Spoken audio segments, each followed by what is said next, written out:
చేసినాడు. ఆయనే హరనాథుడిగా పుట్టాడు. ఆయనే కృష్ణుడు. రామావతారంలో ఉన్నప్పుడు స్త్రీలందరినీ దగ్గరికి రాలేదు, తన భార్య తప్ప. తన భార్యను కూడా ఒక్కసారి రాణించినాడు.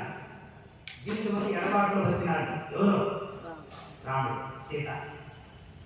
అప్పుడు ఈ మహిళలంతా, ఈ ఋషులంతా కోరినారు, స్వామి రామావతారంలో నియమం నిష్ట, ఇంకో స్త్రీకల చూడాల, స్త్రీని మాట్లాడాల, అది ఒక జాగ్రత్తమైపోయింది, మా పరిస్థితి ఏమిటి అని ఆడవాళ్ళందరూ అడిగారు. అప్పుడు నేను కృష్ణ అవతారంలో వస్తాను, అప్పుడు మీలోనే పట్టుకుపోతాను. అదే కృష్ణ అవతారం. అలా అయిపోతే అప్పుడు కూడా ఆయనకి సృష్టి రహస్యం తెలియదు. కృష్ణ పరమాత్మ అంతా ఆయనే చేసింది, కానీ ఆయన ఎక్కడ కూడా స్త్రీలతో సంతానం కలిగేటువంటి పరిస్థితి లేదు. అంటే అంటకుండా ఉన్నాడు. అందుకే ఆయన ఏమన్నారు? పూర్ణ అవతారం అన్నారు, పరిపూర్ణ అవతారం. ఈ భాగవతం ఎట్లా పుట్టింది తెలుసా మీకు? మా పిల్ల ఏం చెప్తాడు భాగవతం ఎట్లా పుట్టింది. ఈ వ్యాస మహర్షి ఉన్నాడు కదా, అష్టాదశ పురాణాలన్నీ రాసినాడు. ఈ మహానుభావుడికి భక్తి లేదు, ఇన్ని పుస్తకాలు రాసినాడు. ఇప్పుడు టేబుల్ కార్డు ఉంటుంది కదా, 1,00,000 పాటలు పడుతుంది, దానికి భక్తి లేదు, ముక్తి లేదు. టేబుల్ కార్డు ఉందా? అట్లా ఈ మహానుభావుడి పరిస్థితి. వ్యాస మహర్షి, వ్యాసో నారాయణ, ఆ నారాయణుడు ఎదుర్కొన్నాడు, సంసారంలో పెట్టినాడు. అప్పుడు ఒకసారి వ్యాపుల చిత్తుడై ఒక చెట్టు కింద కూర్చోని ఉన్నాడు.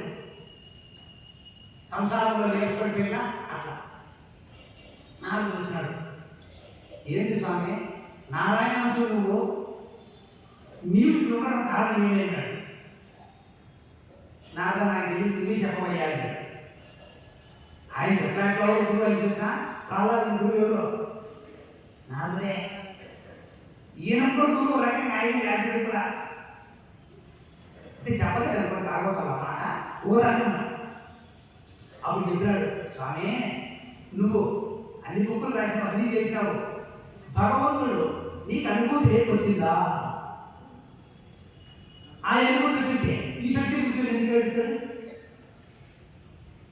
అప్పుడు చెప్పినాడు, ఈ అష్టాదశ పురాణాలు రాసిన ఎంత తెలుసుకున్నా ఎప్పుడో మాట అన్నాడు, నేను అని అహంకారం ఏం చెప్పినా, ఏం చేసినా, నేను లేకపోతే ఇల్లే లేదు అని అమ్మగారు అన్నారు. అయ్యగారు కూడా నేను లేకపోతే బతికే లేదు అన్నారు. మా గురువుగారు చెప్తారు, ఒక అమ్మాయి ఇచ్చింది ఆశ్రమానికి, ఒక అహంకారం అమ్మాయి, ఎవరి మాట ఎవరు అందరూ పోయి రిపోర్ట్ ఇచ్చేది ఆడవాళ్ళంత అమ్మాయి అన్న. ఈ అమ్మాయి అహంకారం దిగలమ్మా, నువ్వు నేను తీస్తే పోదు, దాని అనుకుంటే పోతాలేదు. ఆ అమ్మాయి ఏం చేసింది, వచ్చింది ఆశ్రమానికి, ఒక డ్యూటీ ఇచ్చారు అమ్మాయికి. ఆ డ్యూటీ ఇస్తూ వెళ్ళిపోయింది. పోయేటప్పుడు ఆలోచించుకోవడమ్మా, నేను వెళ్ళిపోతున్నాను. అమ్మగారు మాట అన్నారు, నీ అహంకారం ఏమిటి? నువ్వు వచ్చినప్పుడు వాటిని తెచ్చేసిన గేటు, ఇప్పుడు తెచ్చేసి వెళ్ళిపోయి, నువ్వు వెళ్ళిపోతే పొచ్చుకుంటుందా? నువ్వు రాకముందు పొచ్చుకుంటుంది ఆశ్రమానికి, ఆలోచించుకోవాలి. ఆ గేట్ రోడ్డు మీదకి వెళ్ళిపోయింది, పశువులు వచ్చే రాలేదో ఆగింది, మళ్ళీ ఏమనుకుంటూ వచ్చేసింది. నా అహంకారమే కదా నేను బయటకు వెళ్ళినారు గురువు, తిట్టుకోవడం కొట్టుకోడా, మళ్ళీ వచ్చి పాదాలను పడింది. మా తప్పు అయిపోయిందమ్మా. ఫోన్లో రోడ్డు మీదకి పోయించిందానికి నీకు జ్ఞానం కలిగింది, సంతోషమే. గురువుతో కాకపోయినా పర్వాలే. అందుకే శ్రమలు పడి జరిగినందుకు ప్రమదం అడిగారే గురువు అన్నాడు. శ్రమలు పడకుండా ఎన్ని భాగవతాలు చెప్పినా, ఎన్ని రామాయణాలు చెప్పినా, ఎంత వేదాంతం చెప్పినా, అందుకే 100 ఏళ్ళు బ్రహ్మచారిగా ఉన్నా 3 నెలలు భార్యాభర్తలు కాపురం చేస్తే మనకు వస్తున్నాడు జ్ఞానం. శ్రమలు పడి పడి పడి ఇట్లా ఈయనకు వ్యాస మహర్షికి అప్పుడు ఇదే నా భావన అని నాలుగు చెప్పిన తర్వాత భక్తితో రాసినటువంటిదే భాగవతం. గుర్తుపెట్టుకోండి, ఆ భగవంతుడిని వర్ణిస్తూ ఏడుస్తూ పట్లో రాస్తాడు. అప్పుడు దుఃఖం వచ్చేస్తుంది. ఇప్పుడు మీరందరూ నవ్వుతున్నారనుకో, ఎందుకు మీరు నవ్వుతున్నారని నేను అడగను. మీరు ఏడ్చారనుకో, ఏమో ఎందుకు ఏడుస్తున్నా అంట. ఎందుకో మన అడ్రస్ అది కాదు, మన నవ్వడమే. అదే శ్రీకృష్ణుడు చెప్పింది, అదే శంకరాచార్యులు చెప్పింది. నువ్వు సత్తు చిత్తు ఆనందం అన్నాడు. భగవంతుడికి 3 లక్షణాలు ఉన్నాయి, సత్తు చిత్తు ఆనందం. ఆనందం అనేది గొప్ప లక్షణం. అందుకే శ్రీకృష్ణుడికి నందనందన గోపాల అని ఉంది పేరు. బోయవాడు వచ్చి పొట్టంగా కొడితే ఏడ్చాడా? మహాసంగ్రామం చేస్తే ఏడ్చాడా? ఎక్కడైనా శ్రీకృష్ణుడు ఏడ్చినట్టుగా బాధపడినట్టుగా మీరు ఎక్కడైనా చెప్పగలరా? ఎంప్లాయ ఎక్కడ లేదు. రామావతారంలో కనపడ్డ అడుగులకు బాధతో ఎందుకో అక్కడ మానవుడుగానే నటించాడు. నేను భగవంతుడు అనుకోలేదు. కృష్ణావతారంలో బల్లంది చెప్పాడు, నేనే భగవంతుడు. కాబట్టి జ్ఞానము తలమానికమైంది, గొప్పది. భక్తి కూడా చాలా గొప్పది, అదేం సామాన్యమైంది కాదు. కానీ ఆ భక్తి అందరికీ రాదు, జ్ఞానం కూడా వస్తుంది. భక్తి మాత్రం అందరికీ రాదు. అది ఆయన అనుగ్రహం వల్లే వస్తుంది భక్తి. భగవంతుడి అనుగ్రహం వల్లే భక్తి వస్తుంది. జ్ఞానము కానీ, కర్మ కానీ, యోగము కానీ ప్రయత్నవాన్ పురుష అన్నాడు. వీడు ప్రయత్నం ద్వారా దీన్ని సాధించవచ్చు, కానీ భక్తి రాదంట. చూడండి, భాగవతం చెప్తుంది మాట. భగవంతుడు అనుగ్రహం వల్ల రావాలి. ఆయన ఒక్కసారి నువ్వు నావాడు అంటే చాలంట, మనకి ఏం వద్దు. భగవంతుడు ఒక్కసారి మనలో నావాడనాలి. మనకు నువ్వు నావాడు అంటే ప్రయోజనం లేదు.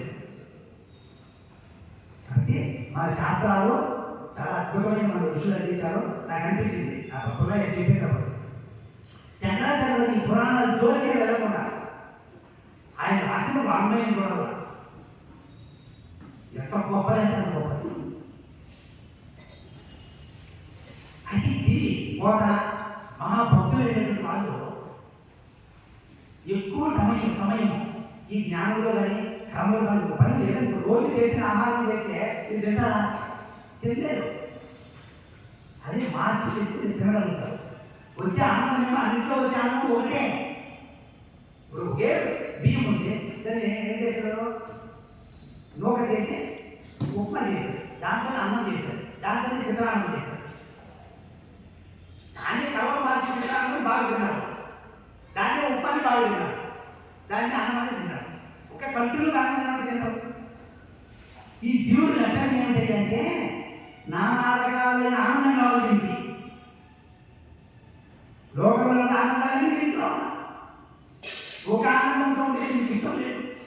అందుకనే నానా శాస్త్ర ప్రమాణ, నానా రూపాల్లో భగవంతుని ఎలా చేయాలో చెప్పిన ఈ జ్ఞాన గ్రంథాలు, భక్తి గ్రంథాలు, కర్మ గ్రంథాలు చూద్దాం. ఇప్పుడు నాగశంకరాచార్యులు చిన్న గ్రంథం ఒకటి రాశారు.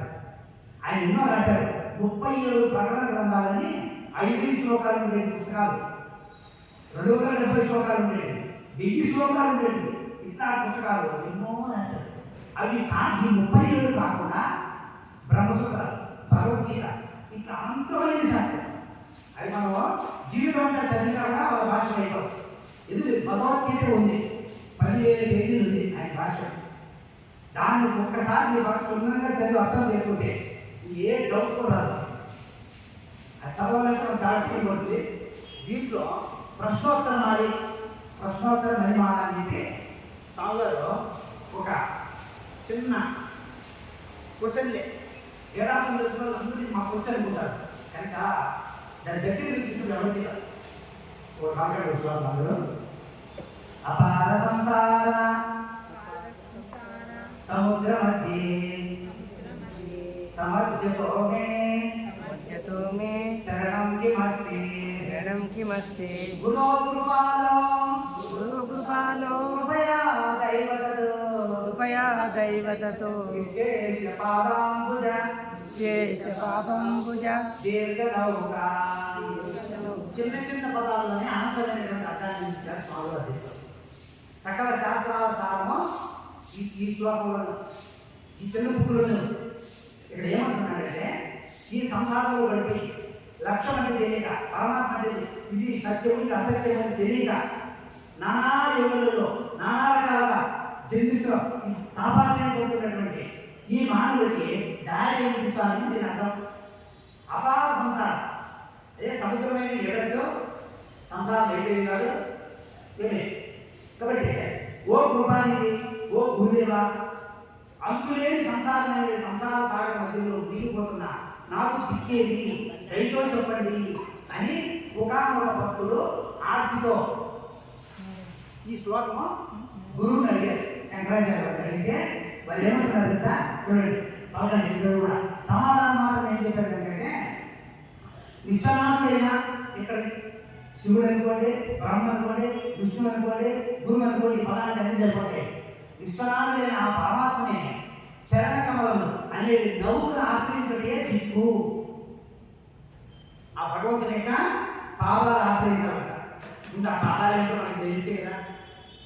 మొట్టమొదటిసారా నీకు 12 ఏళ్ళు వచ్చినాయి, మీ అమ్మ చెప్పింది పోయి ఇంకో తీసుకురా పోనండి. ఇంకో అంటే నీకు తెలియదు, అంగలేకి పోయినావు, అడిగినావు, ఏదో ఇచ్చినాడు, అది ఇంకో కాదు.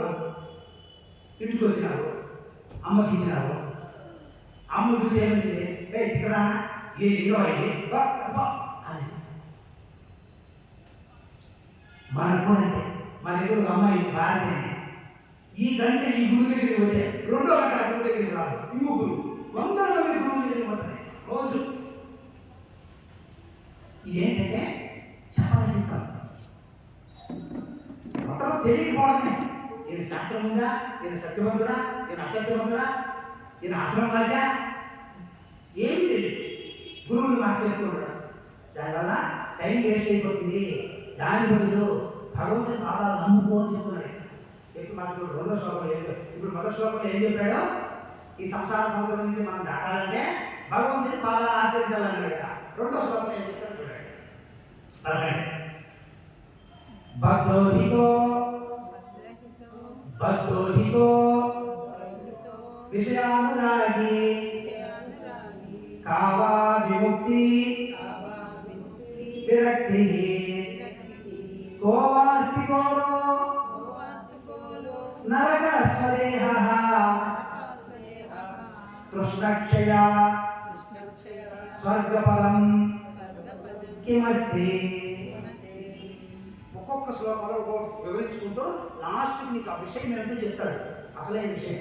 ఇక్కడ ఏమన్నాడు, ఇప్పుడు మీకు చిన్న క్వశ్చన్ అందరికీ, బంధములో చిక్కుబడిన వాడు ఎవరు? ఎవరైనా చెప్పచ్చు. బంధములలో చిక్కుకున్న వాడు ఎవరు? ఎవరు ఎవరిని అనుకోండి. మానవులే కదా స్వామి, బంధంలో చిక్కుకొని ఇప్పుడు చూడండి, మీరు చెప్పింది ఎంత ఫెయిల్ చేస్తారు శంకరాచార్య. బంధములలో చిక్కుకున్న వాడు ఎవరంటే ఇంద్రియ సుఖములలో మునిగిన వాడు చెప్పాలంట. మనుషులందరూ మీరు మేము అమ్మగారు కానీ అర్థం. ఇంద్రియ సుఖములలో మునిగిన వాడే పుల్లయ్య భాగవతంలో చెప్పింది. నారదుడు వాడు మాయలో అడుగు చెప్పాడు. మాయ ఏంటంటే వ్యసనంలో ఒక తాళ్ళు కావచ్చు, నాలుగు కావచ్చు, ఒక విచారం కావచ్చు, ఏదైతే కావచ్చు, దాంట్లో శాశ్వతంగా ఉండేది, దాన్ని వదలకుండా అది వాసనగా మారి నిన్ను దుఃఖం తీసుకొస్తుంది. ఏ దానికైనా శక్తిని గుర్తుపెట్టుకోండి, ఏ కోరికైనా ఇదేదైనా దేనికైనా ఉంది. ఇప్పుడు మీరు వెంటనే అందుకే వేదాంతం అర్థమైంది మాకంటే అర్థమైంది తెలుసా మీకు? ఈ క్వశ్చన్ కాదు, ఈ క్వశ్చన్ అంటాడు. అందుకనే వేదాంతంలో పండిపోవాలన్నాడు. కళలో ఇప్పుడు అర్జునుడు అప్పుడు కరెంట్ లేదు, అన్నం తింటున్నాడు. కరెంట్ లేనప్పుడు ఏమన్నా మన మూతి దగ్గరికి పోదా, ఇట్లా పక్కకి పోతుందా? కరెంట్ పోయిందని ఎట్లయితే మూతి దగ్గరికి అన్నం పోతుందో అనుకున్నాడంట. ఇది ఇంత అలవాటు అయిపోయింది కదా, మొబ్బులో కూడా యుద్ధం చేయాలి, అడవిలో కూడా అనుకున్నాడంట. అందుకే ఆయన ఎక్కడి నుంచి బాణం వేసినా శబ్దాన్ని బట్టి దానికి బాణం వేయడానికి ఎదిరించేవాడు. అటువంటి విలువకి నేర్చుకున్నాడు ఏకాగ్రత వల్ల. బ్రహ్మ విద్య కూడా అటువంటి శక్తి సామర్థ్యాలను తెలియదు, దాన్ని సాధించగలవు. లేకపోతే మా వాడు కూడా స్కూల్కి పోతున్నాడు, కొందరు బుక్లు ఎత్తుకున్నాడు, మళ్ళీ తెచ్చి ఇంట్లో పెట్టాడు, సంవత్సరం అంతా పోయినాడు, లాస్ట్లో పరీక్షలు రాస్తే ఫెయిల్ అయినాడు. మనం కూడా అండి, అది శంకరాచార్య చెప్తున్నాడు. ఇప్పుడు ఏం చెప్పలేదు, ఇంద్రియ సుఖములలో మునిగిన వాళ్ళు ఎవరైనా కావచ్చు, వాళ్ళు ఆడవాళ్ళు కానీ మగవాళ్ళు కానీ. అదే సార్ గుర్తుపెట్టుకో. రెండోది ఏమంటున్నాడు, దీంట్లో ఎన్నో క్వశ్చన్లు ఉన్నాయి ఈ శ్లోకంలో. విముక్తి అనగా ఏమి? ముక్తి అనుకోండి, విముక్తి అనగా ఏమి చెప్పండి. ఇక ఊరికే అడగడం ఏంటంటే వేరే విధంగా కాదు, మనకు దీనికి శాస్త్రానికి ఏమి తేడా మీకు అర్థం కావాలని. నిష్ఠాతులు చెందిన వారికి గురువుకి శిష్యుడికి తేడా ఏమిటి చెప్పడానికి పెద్ద తప్ప వేరే ఉద్దేశం. ఒకసారి చెప్పండి, అది చెప్పండి, అలా చెప్తాను. విముక్తి అనగానే ముక్తి అనగానే చెప్పు. అంటే సంసార బంధముల నుండి అట్లనా? సరే, ఇక్కడ ఏమంటున్నాడు చూడండి. విషయముల పట్ల వైరాగ్యం అన్నాడు. అంటే సంసారం వదిలిపెట్టడం వల్ల అంటే ఇక మళ్ళీ సంసారం అంటేనే ఆశ కాదు కాదు. ఇప్పుడు సంసారం అంటే ఏంటి అర్థం తెలుసా నీకు? బంధం అంటే ఏంటి తెలుసా? ఇప్పుడు ఆ కూర్చొని మీరు మాట్లాడినారు, టీ బాగుంది, నేను రెండోసారి కూడా తాగినా, ఈయన కూడా కూడా నాకు తెచ్చింది అన్నాడు సంసారం. అది ఆడే పోవాలి అంతే. శాశ్వతంగా నీళ్ళు వాసన వేసుకొని కూర్చోకూడదు. దాని మీద రాగం, మమకారం, దాని మీద ద్వేష, నిరంతరం ద్వేషంలో అది ఉండకూడదు. ధ్యాస. కాబట్టి విషయముల పట్ల వైరాగ్యం. ఏదైతే నీ మోక్షానికి ఆటంకం కలిగిస్తుందో ఆ విషయం అది ఏదైతే కావచ్చు దాన్ని పక్కన పెట్టి